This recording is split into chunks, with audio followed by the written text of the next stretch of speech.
So before I make this intro worse, I'll just let him tell.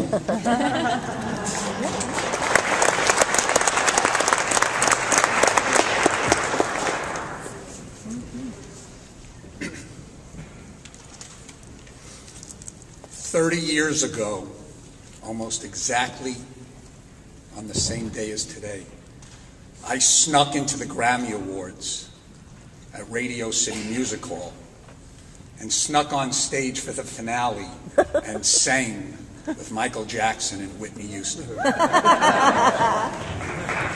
Several years before that, I conned my way into President Reagan's motorcade, and I drove all over New York with the president, got into the United Nations, and took a photo op with President Reagan. Several years before that, I snuck jeans into Russia, sold those jeans for thousands of rubles, became a capitalist king in a socialist society. I marched in the May Day parade. I got high in the Kremlin, and I even stole a Russian flag on my way out of Russia.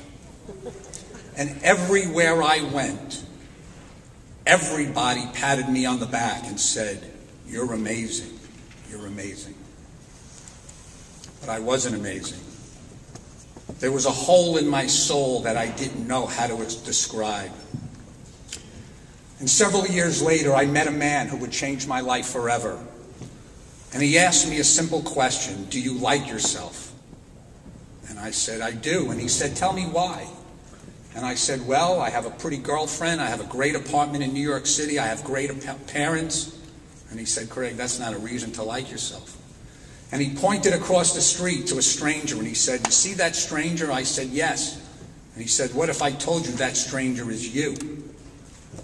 And what if I told you that stranger across the street, you, is a liar, a cheater, and a manipulator, has underachieved through college, has underachieved in work, could have gone to work earlier, could have stayed longer, could have worked harder. When he had girlfriends, he lied to them. He could have been a better son. He could have been a better brother. He could have been a better man. Would you have liked that person? Would you like you?" And I said, "No."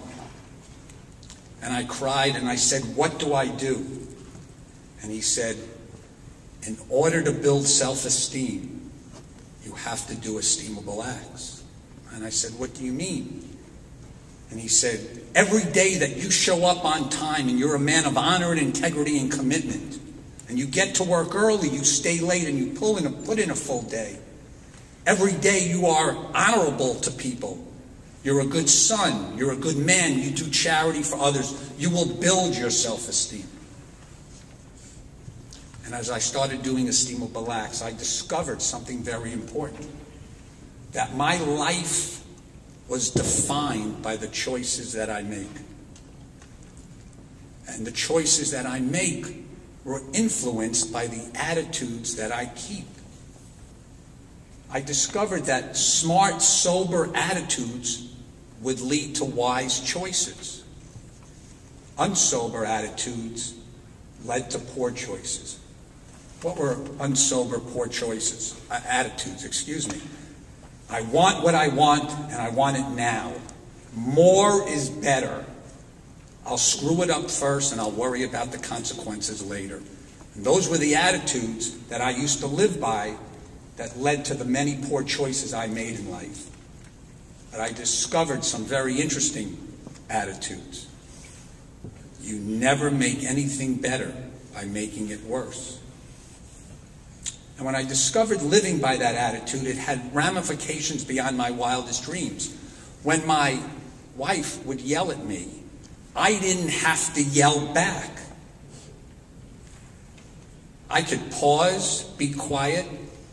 I could respond with intellect, not react with emotion. And I can say, "I'm sorry you feel that way," and walk away. If somebody at work had a problem with me, I didn't have to get in their face. You never make anything better by making it worse. I can walk away. When somebody cuts me off on the highway, I don't have to chase them anymore. And what happened is, I stopped reacting to life. I started responding with intellect.